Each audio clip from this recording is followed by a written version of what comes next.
Se acaba de generar un terremoto político dentro de Ucrania. Escuchen bien esto, han dimitido varios ministros en Ucrania, esto antes de la reforma del gobierno. ¿Qué es exactamente lo que está sucediendo en Ucrania? ¿Por qué la comunidad, la clase política en el país le ha empezado a dar la espalda a Zelensky? Vamos a comentarlo.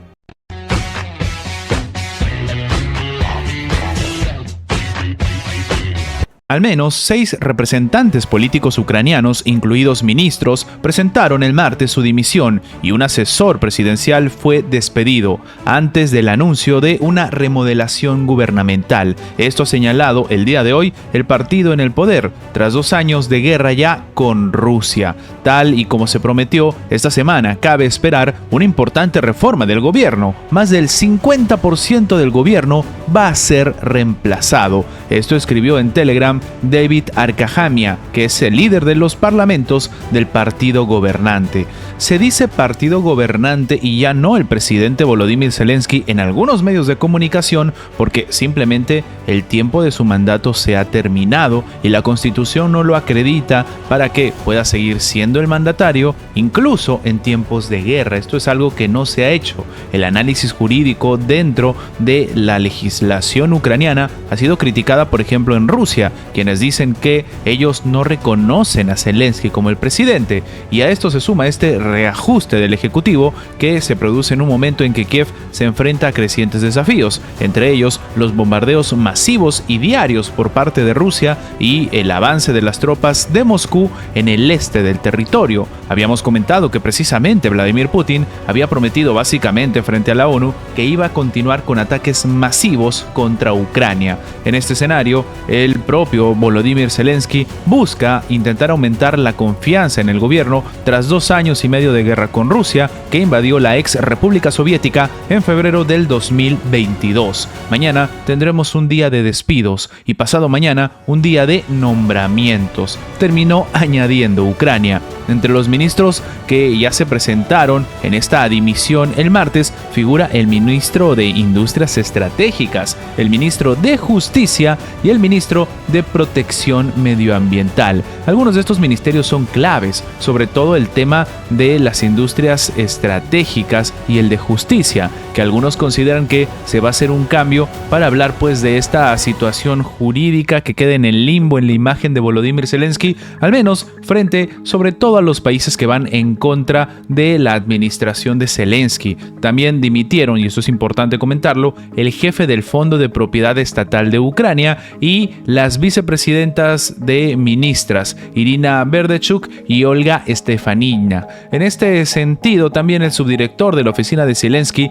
y uno de los principales asesores del presidente, Rostislav Yurma, ha sido destituido según un decreto presidencial. El mandatario ucraniano ya había ordenado varias remodelaciones gubernamentales desde el inicio del conflicto. En septiembre del 2023 destituyó, por ejemplo, a su ministro de Defensa tras una serie de escándalos de corrupción y, más recientemente, sustituyó a sus máximos comandantes en medio de los reveses sufridos en el campo de batalla.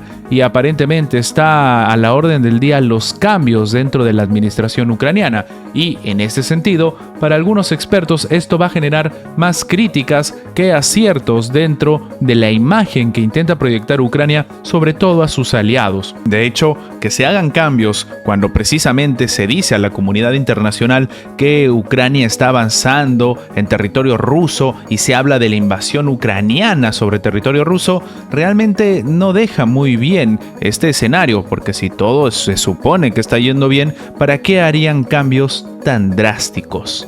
Hablando del conflicto que se está viviendo en este momento en Ucrania, el presidente estadounidense Joe Biden acaba de condenar un ataque ruso masivo contra Poltava y reafirma su apoyo a Ucrania. Específicamente, el presidente Joe Biden reafirmó el día de ayer el apoyo de Estados Unidos a Ucrania tras el ataque ruso contra el Instituto Militar de Comunicaciones de la ciudad de Poltava, que ha dejado 51 fallecidos y 271 heridos, según el el último recuento oficial. En un comunicado bastante breve, Biden, que condenó el deplorable ataque en términos más fuertes posibles, dijo sobre Ucrania que Estados Unidos seguirá apoyándoles, incluyendo el suministro de sistemas de defensa aérea y las capacidades que necesiten para proteger su país. Esta agresión es un trágico recordatorio de los continuados y atroces intentos del presidente ruso Vladimir Putin de romper la fórmula de un pueblo libre, pero durante 2 años y medio la gente de Ucrania no se ha doblegado.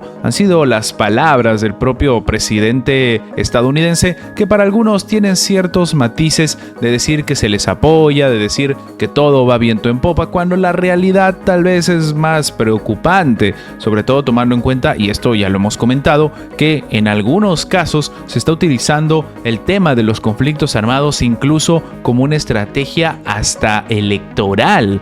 Lo que ha terminado agregando Biden es que no se equivoquen, Rusia no va a ganar esta guerra, la gente de Ucrania es la que va a ganar, y este trágico día y cada día Estados Unidos va a estar con ellos. Claro, las palabras de Biden intentan demostrar que a pesar de todo lo que está sucediendo en Rusia, las ayudas económicas, las ayudas de armamento están dando cierto resultado contra la administración rusa, y por eso hace este tipo de declaraciones. Lo que se intenta también es motivar a los aliados a que se mantenga la ayuda y además dejar una imagen mucho más coherente frente a la campaña electoral, porque recordemos que si bien el propio Joe Biden no es el que se está presentando en la campaña, sí que es el partido gobernante el que, a través de la representación de Kamala Harris, busca pues mantenerse en el poder.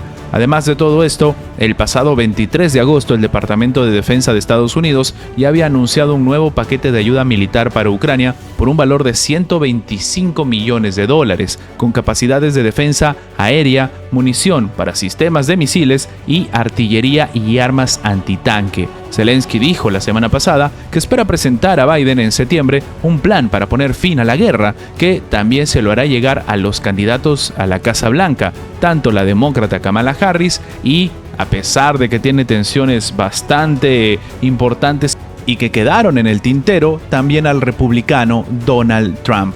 Este es un escenario bastante peculiar porque, de nuevo, de momento no hay resultados palpables, no existe realmente un vencedor, si se puede utilizar el término, en este conflicto, pero a pesar de todo el presidente de Estados Unidos ha decidido pronunciar pues un discurso a favor de Ucrania, y tomando en cuenta que, de nuevo, esto demuestra que definitivamente la administración de Vladimir Putin sí que ha tomado cartas en el asunto, y esta suerte de promesa que se hizo frente a la ONU, donde dijeron que iban a terminar ejecutando ataques mucho más masivos y mucho más agresivos, simplemente está siendo una realidad.